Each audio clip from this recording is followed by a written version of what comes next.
बिस्मिल्लाहिर्रहमानिर्रहीम। Electronic medical record EMR। मुख्तलिफ सतह पर EMR की एप्लीकेशन इस्तेमाल हो रही है। तो जो यूज़र ये एप्लीकेशन इस्तेमाल कर रहे हैं वो इस बात का ख्याल रखें कि ये 1.7.6 ये इसका अपडेटेड वर्जन है। इस वर्जन को आप इंस्टॉल कर लें। अगर इसके अलावा कोई वर्जन इंस्टॉल है तो उसे अनइंस्टॉल कर दें। याद रखें ये एप्लीकेशन गूगल प्ले स्टोर से आपको नहीं मिलेगी। ये लिंक व्हाट्सएप ग्रुप पे शेयर किया जा चुका है। इस लिंक के थ्रू आप EMR एप्लीकेशन को डाउनलोड करके इंस्टॉल कर सकते हैं। ये गूगल क्रोम में जाके आप हिजडू ऐप को सर्च करें तो ये वेबसाइट आ जाएगी। इस वेबसाइट में IRMNCH को आप सर्च कर लें तो इस आइकन की एप्लीकेशन जो सामने है उसको डाउनलोड करके आप इंस्टॉल कर लें। इलेक्ट्रॉनिक मेडिकल रिकॉर्ड EMR के 4 मॉड्यूल हैं। Number 1 registration, LHV, medical officer और डिस्पेंसर।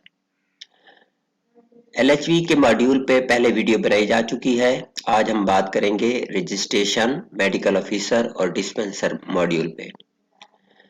इन चारों मॉड्यूल के लॉगिन और पासवर्ड अलग-अलग हैं, लेकिन EMR की एप्लीकेशन सेम एक ही इस्तेमाल होगी। हर लॉगिन और पासवर्ड के अगेंस्ट एक अलहदा पेज और एक अलहदा इंफॉर्मेशन का अंदराज होगा। हॉस्पिटल्स में रजिस्ट्रेशन डेस्क, मेडिकल ऑफिसर और डिस्पेंसरी होती है। रजिस्ट्रेशन डेस्क पे डाटा एंट्री ऑपरेटर अपने रजिस्ट्रेशन डेस्क के लॉगिन होके एक नए पेशेंट की रजिस्ट्रेशन करेगा और उसके वाइटल्स का अंदराज करेगा। मेडिकल ऑफिसर अपने यूजर लॉगिन होके उसकी डिजीज की डायग्नोसिस और प्रेस्क्रिप्शन होगी और डिस्पेंसर मेडिसिन की डिस्पेंसिंग करेगा। आए इसको प्रैक्टिकल देखते हैं। एप्लीकेशन इंस्टॉल होने के बाद इस तरह का व्यू आएगा। यहाँ पे यूजर नेम एंटर करेंगे। सबसे पहले मैं रजिस्ट्रेशन डेस्क का लॉगिन और यूजर पासवर्ड इस्तेमाल करूंगा। ये BHU उस्मान कुरिया है, ये इसके लॉगिन और पासवर्ड है। सबसे पहले रजिस्ट्रेशन डेस्क का लॉगिन और पासवर्ड इस्तेमाल करते हैं।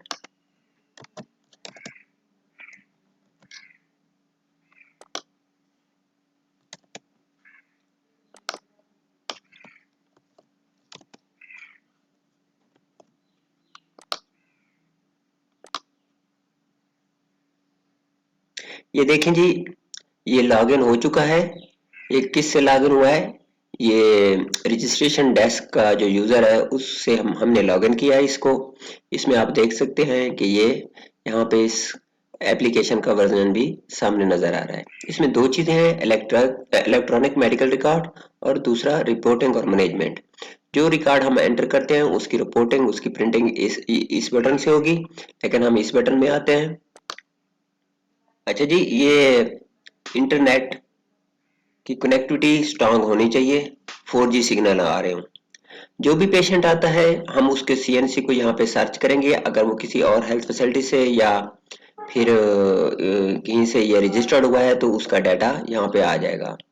मैं एक नए पेशेंट को रजिस्टर करने का तरीका कार बता रहा हूँ। तो मैं रजिस्टर पे क्लिक करूंगा, उसका शनाख्ती कार्ड नंबर यहाँ पे एंटर करूंगा। Done, search. हाँ, ये मरीज खुद है, ठीक है।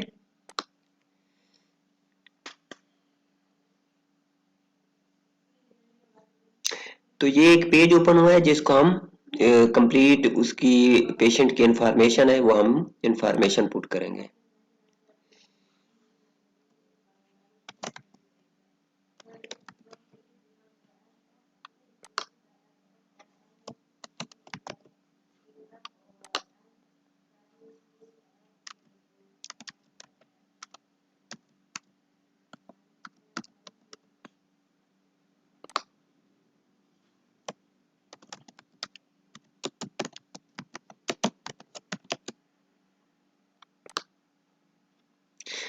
ये तारीख पैदाइश के लिए दिन पूछ रहा है, महीना पूछ रहा है और ईयर।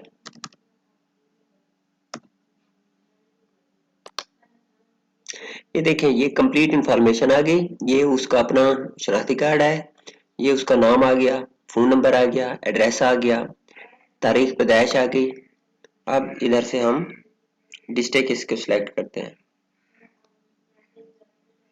अच्छा, तारीख पैदाइश लिखने से ये उसकी जो एज है कैलकुलेट होके आ जाती है।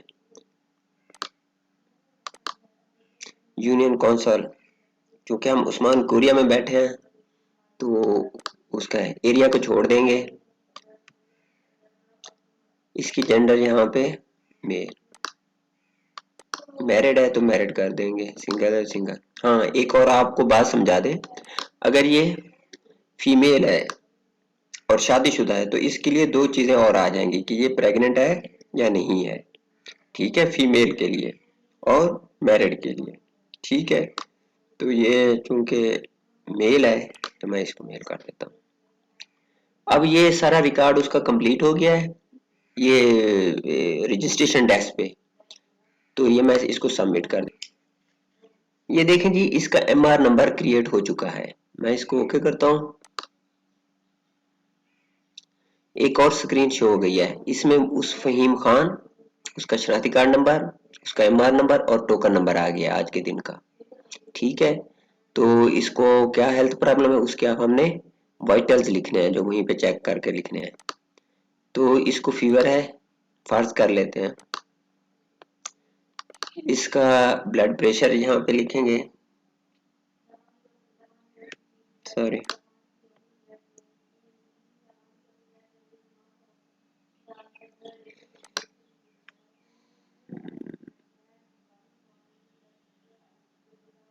ये इसका बीपी आ गया, चेक करने के बाद यहाँ पे लिखेंगे। ये बेहतर जो वहाँ पे एक प्रैक्टिशनर बैठा होगा वो बेहतर समझ सकता है, मैं जस्ट आपको समझाने के लिए ये फिगर पुट कर रहा हूँ।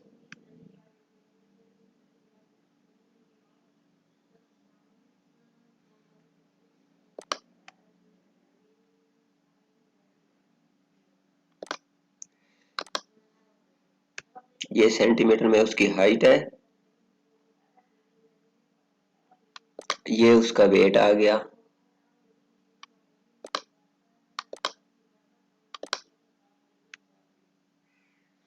से ये तमाम इसके वाइटल जो वहाँ पे रजिस्ट्रेशन डेस्क पे चेक किए जाते हैं वो यहाँ पे दर्ज हो जाएंगे। और ये सेव हो गया, वाइटल एडेड सक्सेसफुली।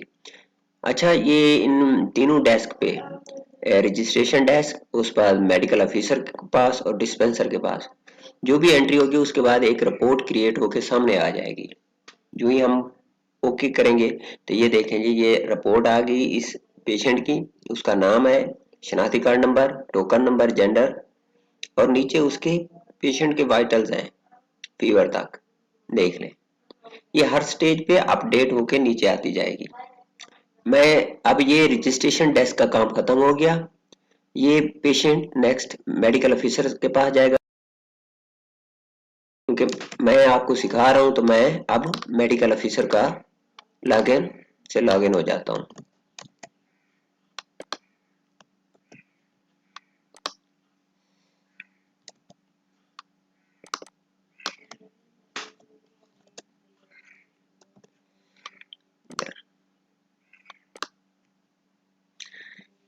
ये मेडिकल ऑफिसर का लॉगिन है, यहाँ पे यूजर नेम के आगे एम आ गया है, उसके साथ वी आ रहा था, इसके साथ एम आ रहा है। ठीक है, तो इसमें वही दो चीजें हैं। हम मेडिकल रिकॉर्ड में जाएंगे, यहाँ पे भी पहले की तरह सर्च किया जाएगा, क्योंकि ये जो पेशेंट आया है तो ये अपने साथ टोकन नंबर, एमआर की स्लिप प्रिंटेड और शनाख्ती कार्ड साथ लेके आएगा। तो medical officer token number, MR number या उसके शनाख्ती कार्ड के थ्रू उसको सर्च कर सकते हैं। तो मैं इसका शनाख्ती कार्ड नंबर डाल के सर्च कर लेता हूँ। ये सर्च हो गया, वही जो हमने एंट्री की थी, फहीम खान, 20 साल उसकी उम्र थी, सारा कुछ। ये डॉक्टर साहब इसको सिलेक्ट करेंगे, सिलेक्ट करने के बाद ये एक मैसेज आया है अलर्ट की कि डॉक्टर साहब उसके वाइटल्स को देखना चाहते हैं या आगे डॉक्टर में जाना चाहते हैं या कैंसिल करना चाहते हैं। अगर डॉक्टर साहब उसके वाइटल्स को देखना चाहते हैं कि आया उनका ब्लड प्रेशर, उनका फीवर और बाकी जो चीजें थी वो कितनी, वो कैसे हैं, तो आप वो पहले वाइटल पे क्लिक करेंगे। अच्छा जी, वाइटल के लिए फिर वो पूछ रहा है कि वाइटल्स उसको दोबारा चेक किए हैं डॉक्टर साहब ने अपनी तसल्ली के लिए, तो एडिट करके वाइटल को अपडेट कर देंगे। नहीं तो जो पिछले वाइटल इंफॉर्मेशन रजिस्ट्रेशन डेस्क से आए थे उनकी प्रिंट करके स्लिप ले लेंगे, वहां से देख लेंगे। अगर वो एडिट करना चाहते हैं यानी कि वाइटल में कुछ वो समझते हैं कि कोई तब्दीली है, तो उसको एडिट करके वो अपनी तरफ से फर्ज करें वो पल्स रेट को ऊपर नीचे कर देते हैं, 75 का कर देते हैं, ठीक है ना। तो ये चीज वाइटल अपडेट हो जाएंगे, अदरवाइज उनकी स्लिप निकाल के वो अपने नेक्स्ट प्रोसीजर में चले जाएंगे, उनको इनको करने की जरूरत नहीं है। वाइटल अपडेट हो गए, देखें अब ये 74 की जगह पे 75 हो गया। तो जो भी काम करेंगे फौरन उसकी रिपोर्ट बन के सामने आ जाएगी। मैं दोबारा उस सीएनसी को सर्च करता हूँ, फिर सिलेक्ट करता हूँ, फिर वही चीज आई, वाइटल डॉक्टर साहब ने ले लिए, अगर कहीं पे कोई तब्दीली थी वो भी उन्होंने कर ली। अब वो जाएंगे डॉक्टर में, डॉक्टर में अब ये डिजीज को डायग्नोस करना है और फर्दर प्रेस्क्रिप्शन करनी है, ठीक है। तो डिजीज को डायग्नोस करने के बाद वो डिजीज की यहाँ से कैटेगरी सिलेक्ट करेंगे कि ये किस कैटेगरी में फॉल करती है। ये फर्ज कर लें ये रिस्पिरेटरी की है डिजीज, और डिजीज का नाम भी लिख लेते हैं। मैं अपनी तरफ से डाल रहा हूँ, लेकिन डॉक्टर साहब एग्जामिनेशन और वाइटल देखने के बाद जो समझेंगे वही डालेंगे, ठीक है। ऐड डिजीज, डिजीज ऐड हो गई। इसके अलावा अगर कोई और उसको भी 60 डिजीज है, एक के अलावा 2-4 डिजीज हैं, तो यहाँ से ऐड की जा सकती हैं, डिलीट भी की जा सकती हैं इस बटन से, ठीक है। अच्छा, ये डिजीज ARI का अंदराज हो गया। नेक्स्ट वो जाएंगे प्रेस्क्रिप्शन पे, अगर वो कोई समझते हैं तो ये मेडिसिन प्रेस्क्राइब करेंगे। मुझे पता नहीं है कि इस डिजीज के लिए क्या होगा, मैं जस्ट एंट्री की गार्ड से यहाँ से कुछ ना कुछ सिलेक्ट कर देता हूँ, ठीक है। डोजेज भी उसकी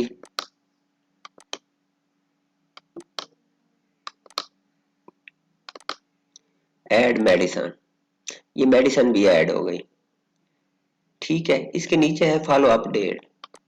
डॉक्टर साहब जो समझते हैं कि इन्हें 3 दिन बाद दोबारा आना चाहिए, तो ये फॉलो अप, यहाँ पे कोई नोट्स वगैरह पुट करना चाहते हैं अपनी तरफ से इजाफी, वो दर्ज करेंगे।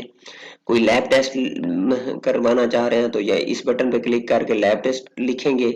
इसी तरह अगर इस कोई ज्यादा कोई इमरजेंसी केस है, हॉस्पिटल से बड़े हॉस्पिटल में भेजना है, तो यहाँ से रेफर क्लिक करके रेफर की इंफॉर्मेशन देंगे। ये सब कुछ कंप्लीट करने के बाद आप इसको सबमिट करेंगे। क्योंकि ये एक मामूली सा इन्फेक्शन का है, फीवर है, तो इसका इतना कुछ डायग्नोस और प्रेस्क्राइब करने के बाद इसको मैं सबमिट कर देता हूँ। ये देखें जी, रिकॉर्ड एडिट सक्सेसफुली, ओके। ये फिर रिपोर्ट बन के आ गई, पर्सनल इंफॉर्मेशन है, वाइटल्स है। अब देखें वाइटल्स के आगे चली गई है ये रिपोर्ट, पहले वाइटल्स तक आ रही थी, अब वाइटल से आगे पेशेंट की डिजीज डायग्नोस हुई है और आगे मेडिसिन प्रेस्क्राइब हुई ठहरी है। पेशेंट चला गया डिस्पेंसरी में, डिस्पेंसर के पास, मैं इसको लॉग आउट कर देता हूँ। डिस्पेंसर अपने टैबलेट पे, अपने मोबाइल पे अपने ही स्पेसिफिक यूजर नेम और पासवर्ड से लॉगिन होगा। मैं अब उसके डिस्पेंसर का जो यूजर और पासवर्ड है, ये देखें, ये पहले मैंने रजिस्ट्रेशन डेस्क से किया, फिर मेडिकल ऑफिसर से, अब डिस्पेंसर से मैं लॉगिन कर रहा हूँ। यूजर नेम के साथ डी आ गया डिस्पेंसर का इसमें, फिर वही बटन है, इलेक्ट्रॉनिक मेडिकल रिकॉर्ड में जाएंगे, पेशेंट डिस्पेंसर के पास पहुंचा हुआ है, अपन उसका शनाख्ती कार्ड के थ्रू उसे सर्च कर लेंगे। सेम उसी तरह ये फहीम खान दोबारा सर्च होके डिस्पेंसर के पास आ गया। डिस्पेंसर साहब इसको सिलेक्ट करेंगे, तमाम चीजें देखेंगे। अगर इसको डिलीट करना है, इंफॉर्मेशन को वापस डॉक्टर साहब के पास भेजना है, वो समझते हैं या कोई इस तरह का इशू है, तो वहां पे ये कर भी सकते हैं। लेकिन उन्होंने मेडिसिन देनी है, वो मेडिसिन देने के बाद मेडिसिन जो ऊपर डॉक्टर साहब ने प्रेस्क्राइब की है तो उसको ये डिस्पेंस कर देंगे। जस्ट डिस्पेंस, सेव ओनली करना है, नो करना है, सेव एंड क्लोज करना है। बस से उन्होंने medicine they the, save and close, medicine dispense successfully, okay. फिर रिपोर्ट जनरेट होगी। अब ये डिस्पेंस, ये तरीकाकार है इसको डिस्पेंस करने का, ठीक है। अगर फिर भी कहीं पे कोई टेक्निकल प्रॉब्लम आता है तो आप डीओसी से राब्ता कर सकते हैं। अल्लाह हाफिज।